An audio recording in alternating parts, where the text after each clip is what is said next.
Here with Astros closer JHaderade. Josh, for years, Astro fans would come up to me and ask, maybe we need a lefty in the bullpen. And I would always tell them, their lefty bullpen piece is currently playing in Milwaukee and San Diego. You know, they traded him away. What's it like being back? It's nice being back. Obviously being with the guys that I've spent some time with in the minor leagues and some coaches too. So it's been great to just kind of see everybody, meet some new faces, and be a part of this group. Josh, I want to ask you, interesting. Obviously, you can argue you're the best closer in the game. But I could argue that Ryan Pressly was one of the best closers in the game as well. Did you guys have a conversation before you signed over here, or did you talk, or how's that relationship been since you've been in camp? Relationship's been great. Just being able to get with him and get with our families together and just enjoying time and kind of knowing each other's personality.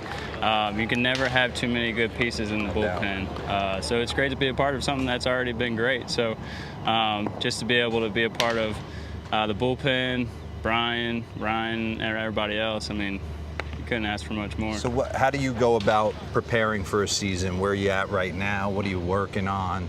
How do you feel? Yeah, secondary stuff's always been one of my key points. Making sure you command the fastball, but being able to command the slider and change up. So that's trying to keep the hitters off balance, timing, and just kind of play with them a little bit. You mentioned Brian and Ryan and yourself. That's a pretty devastating trio. But what about the rest of the bullpen? What have you seen from those guys? Been solid overall. Just even the young guys coming up and being able to put together some outings that are going to be huge for us. I mean, anybody that's played this game knows it's going to take an army to get through 162 games, and we're going to need every single piece we have.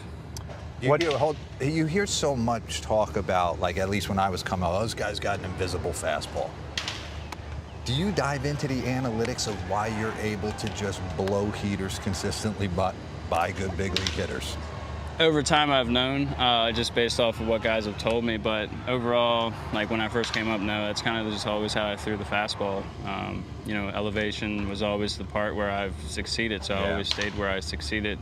But obviously going through more analytics, they say I have a low approach angle, which then the way my fingers stay behind the ball allows it to kind of ride up. I guess it's called like that seam shifted stuff. I'm not sure, but you're a seam shifter. I just throw the fastball over the plate and hopefully I don't hit it out.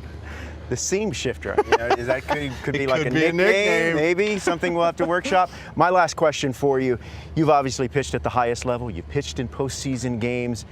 Do you let your mind go and think about the possibility of what it would be like to close in the postseason, to make a deep run with this kind of group? What kind of thoughts come to your mind when you think about that? I mean, obviously, when we start this season, we always, think about the end goal, and that's World Series. But you can't get too far ahead of yourself. You got to stay within the moment, continue to do what you do each and every day, and once you put those pieces to the puzzle, it's gonna, add up to the long run. But day to day, you just got to continue to go in and stick to your routine and, win that day. All right. Best of luck to you, man. Appreciate you. Welcome back. Thank you. Nice shot. Appreciate you.